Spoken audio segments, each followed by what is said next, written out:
Tiga. Selamat malam, mohon maaf mengganggu waktunya Mas. Sebelumnya saya sedang berbicara dengan siapa ya? Nama saya Wahyu, Mbak. Oh iya, jadi saya Atna ya Mas. Oke, Jadi di Mbak. sini saya mau membahas tentang aksi yang dilakukan pemerintah Indonesia dalam menangani pandemi COVID-19. Jadi di sini saya akan mengutarakan beberapa pertanyaan ya Mas.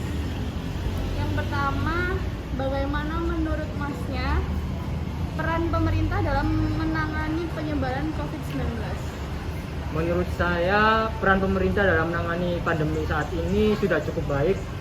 Di antaranya sudah menerapkan atau menjalankan protokol 3M yang seperti kita ketahui, dan menyediakan juga beberapa bantuan bagi masyarakat yang membutuhkan juga. Lalu juga sudah melaksanakan program vaksinasi untuk saat ini sebagian masyarakat Indonesia, dan nantinya juga akan diterapkan untuk seluruh masyarakat Indonesia. Seperti itu sih, Mbak.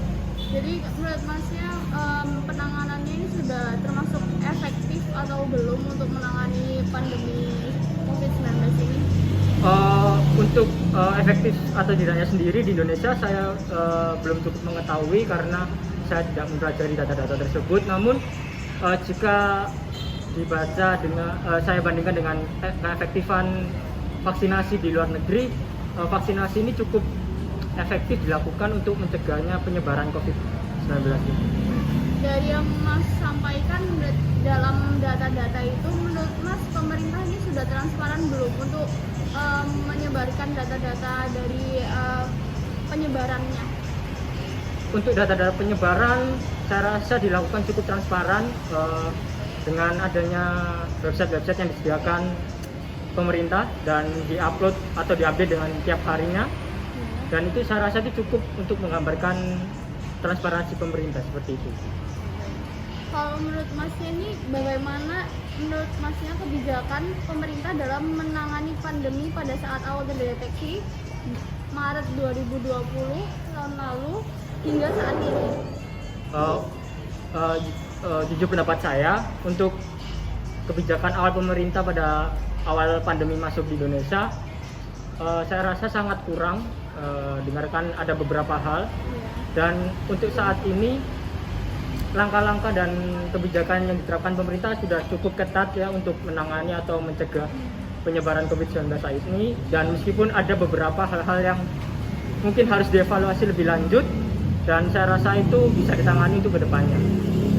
Menurut Mas berarti pemerintah ini sudah cukup ya Mas, sudah cukup bijak dalam mengeluarkan tindakan-tindakannya. Iya, menurut Masnya ini responnya masyarakat terhadap pandemi COVID-19 ini seperti apa?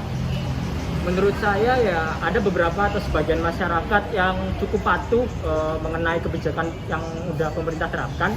Namun juga ada beberapa atau sebagian masyarakat yang tidak peduli dengan kebijakan atau anjuran yang disediakan oleh pemerintah. Nah, itu juga menjadi nilai evaluasi sendiri bagi pemerintah untuk lebih mensosialisasikan tentang pentingnya kebijakan-kebijakan tersebut. Terus ini bagaimana dampak penyebaran COVID-19 ini yang disebabkan oleh kebijakan pemerintah? Dampaknya bagi masyarakat itu seperti apa kebijakannya?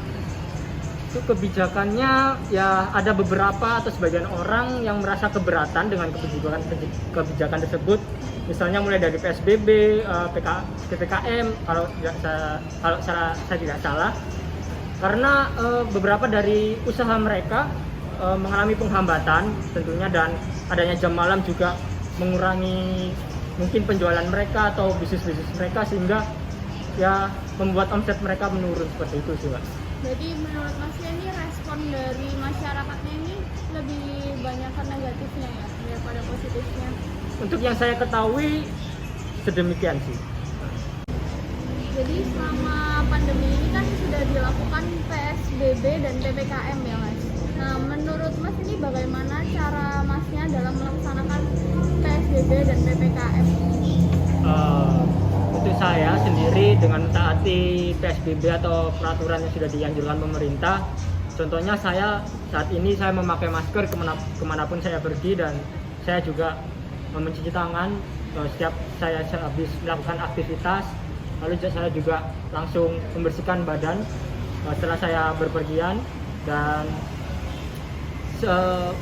mungkin keluar untuk memenuhi beberapa kebutuhan, namun dengan menerapkan protokol tersebut juga.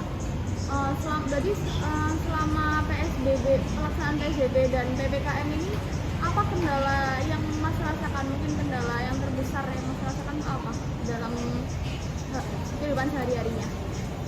Tentunya pada saat ini sih saya sebagai mahasiswa merasa dengan adanya kuliah online ini juga menjadi salah satu masalah yang saya dapatkan dari PSBB ini, yang tidak bisa bertemu teman-teman secara langsung ataupun pembelajaran secara langsung, seperti itu sih Mbak. Nah, ini media manakah yang Mas gunakan dalam mendapatkan data tentang penyebaran COVID-19 yang kredibel dan komprehensif? Kan tadi Masnya bilang di internet tuh sudah sangat transparan data-datanya. Mungkin spesifiknya apa? Saya pernah membaca di web dari pemerintah sendiri mengenai COVID-19 penyebaran. Juga biasanya ada seperti akun-akun dari media sosial seperti Instagram, itu ada beberapa akun yang juga mensosialisasikan bagaimana penyebaran COVID-19 pada saat ini, dan masih banyak media-media lainnya, mungkin di TV juga update setiap hari seperti itu sih. Nah, ini kan kalau selama pandemi ini sudah macam-macam tes ya Mas yang buat mendeteksi ini virusnya sudah ada di tubuh kita atau ya seperti itu untuk mendeteksi virusnya. Nah, menurut Mas ini jenis tes apa yang Mas pernah lakukan? Terus apa harga yang Mas keluarkan itu sepadan dengan value yang Mas dapat? Jadi saya sudah pernah melakukan pertama itu rapid, ya kalau nggak salah rapid itu saya dengan harga berapa waktu itu ya, mungkin 200 hingga 300 pada waktu itu. Dan saya rasa dengan harga 200-300 itu cukup membebani untuk saya karena saya sendiri belum berpenghasilan. Namun untuk menjaga diri lebih lagi, saya rasa itu tidak masalah lah untuk saya gitu. Nah, sedangkan saya juga pernah melakukan PCR. PCR itu saya lupa harganya, namun ya kembali lagi ke saya belum berpenghasilan tetap, namun itu untuk demi kebaikan saya sendiri, apa boleh buat seperti itu sih Mbak. Ngomong-ngomong Mas ini pekerjaannya apa ya sekarang? Untuk Selain sekarang menjadi mahasiswa mungkin ada kesibukan lainnya? Untuk sekarang sih saya hanya seorang mahasiswa. Ya saya fokus untuk menimba ilmu sih Pak. Jadi Mas ini sebagai mahasiswa sudah merasa setuju belum sama kebijakan-kebijakan yang sudah dikeluarkan oleh pemerintah dalam menangani semua ini? Untuk kebijakan yang sudah diterapkan oleh pemerintah saat ini saya rasa sudah cukup baik, dan saya cukup setuju untuk menjaga dan membatasi sosial kita. Dan untuk kegiatan PPKM ataupun membatasi jumlah orang yang boleh atau batas maksimal untuk melaksanakan kegiatan itu saya rasa sudah cukup sih. Jadi masih lebih ke arah setuju lah. Iya. Jadi sudah Mas selesai Okay. semua pertanyaan saya. Terima kasih. Mohon maaf mengganggu waktunya. Iya. Sama-sama.